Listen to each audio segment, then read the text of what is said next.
I wanted to make a video commenting on the differences between Buddhist preferences versus Buddhist beliefs versus Buddhist practices. When it comes to preferences, I would be thinking about things like my recent recitation of the Vimalakirti Sutra. There, for example, I've got two different translations. You might prefer one over the other. Also, there are versions of the recitations where mine is the only voice on the recitation versus those that are being edited by my friend Sean, where we have different voices coming in to play different parts within the sutra. He's got those uploaded on his channel with background music and subtitles, and he has bounced those back to me for me to be able to upload on my channel, but without the music.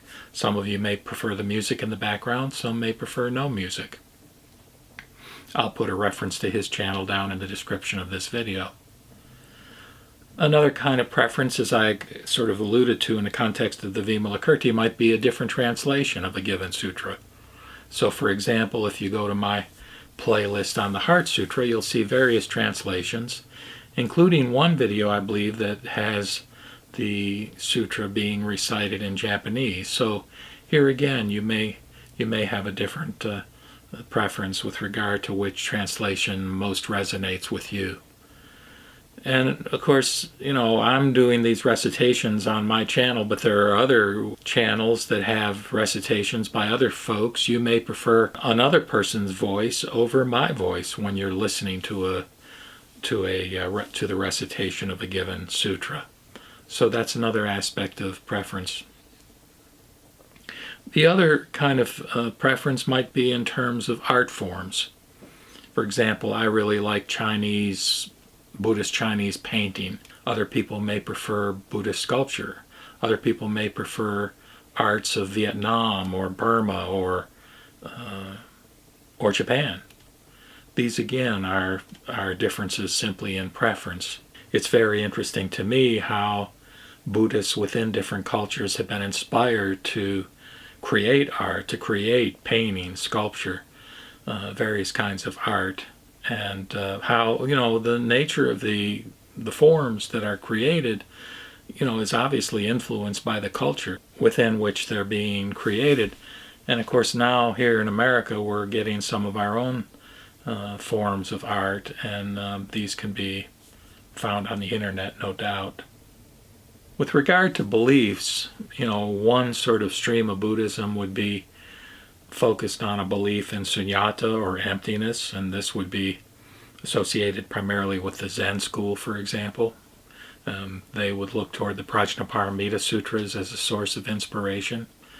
Another sort of stream within Buddhism might be a focus on the cosmic Buddhas and Bodhisattvas, a belief in a Buddha like Amida, or Vairochana, or Medicine Buddha, and of course the Bodhisattvas that I've talked about in other videos, such as Kuan Yin, Maitreya, Samantabhadra, Manjushri, Jizo Bodhisattva.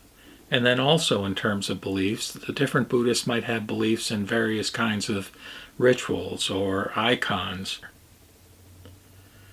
And then finally, in terms of actual practices, I think we can outline there as being, for example, meditational practices, such as Zazen or Vipassana. And then you've got devotional practices, such as in the Pure Land School, where the repetition of the name of Amida Buddha is a primary practice.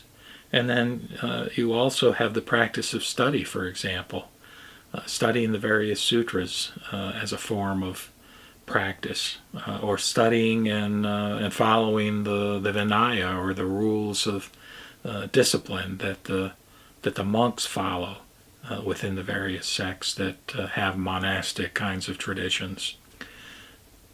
So those are some different kinds of lenses within which we can view Buddhism, but I wanted to in particular pick up on an aspect of practice that there seems to be divergence in some of the things that I've been reciting, and you'll notice that there is, for example, in the Heart Sutra, the notion of gainlessness.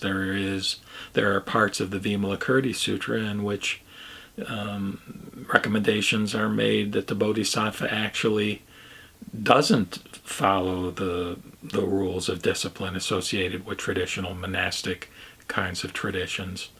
And there are other kinds of recitations that I've done, such as the sunset and burning leaves as the chapters unfold, where there's a big emphasis on discipline and a lot of details as to what kinds of practices must be followed in order to pursue the Buddhist path.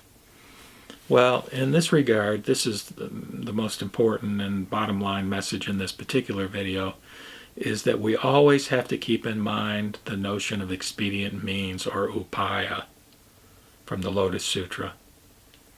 This is the key doctrine that tells us that even though the Buddha may teach one thing at one time in terms of discipline or devotion or grace or practice, meditation, and at another time he may teach something that seems totally different or contrary, that these are all upaya, or expedient means, or skillful means, or tactful means that the Buddha has to relate to the individual in terms of what their spiritual needs are, what they can relate to, and what they need to hear and practice in order to make progress on the spiritual path from where they are, from what their circumstances are.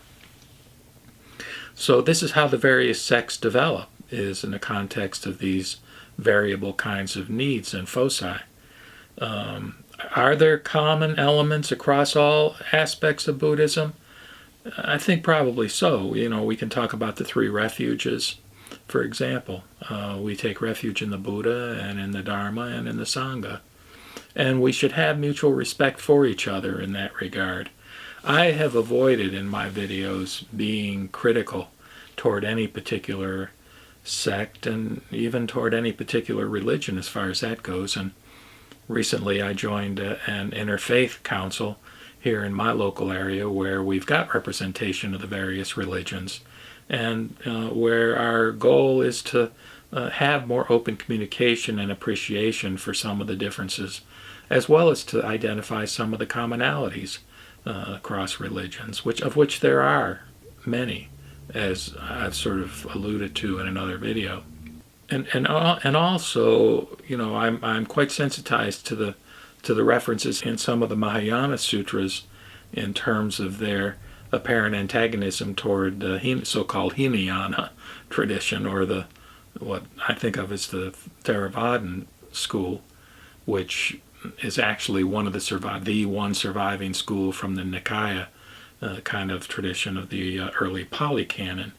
I'm somewhat uncomfortable with that, but again, you have to look at that in historical context as to when the Mahayana was first coming into bloom, so to speak, and where, from a quasi-political point of view, they wanted to distinguish themselves from the earlier form of Buddhist teaching and wanted to establish their own legitimacy. But anyhow, as you hear those kinds of differentiations where Mahayana Sutra may speak more negatively of the Arhat or the Shravaka or the Pratyeka Buddha, to keep in mind that again is upaya in the context of what the Buddha felt was needed at that time for the people whom he was trying to bring along the spiritual path.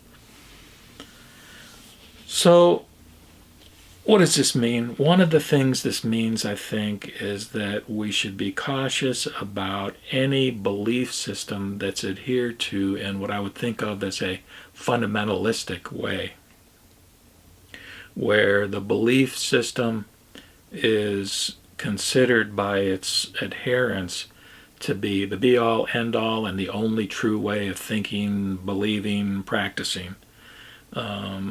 To me, I think that's where religions cause us trouble in the world.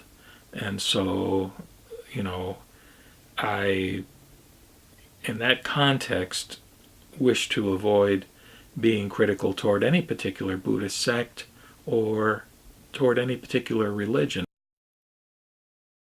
while we certainly shouldn't endorse approaches that cause harm to human beings, we should also be empathetic toward other beliefs and practices that may have merit and value for their followers, even though they might not be consistent with what our preferences and beliefs and practices are. So anyhow, that's my comment that I wanted to share. Thank you.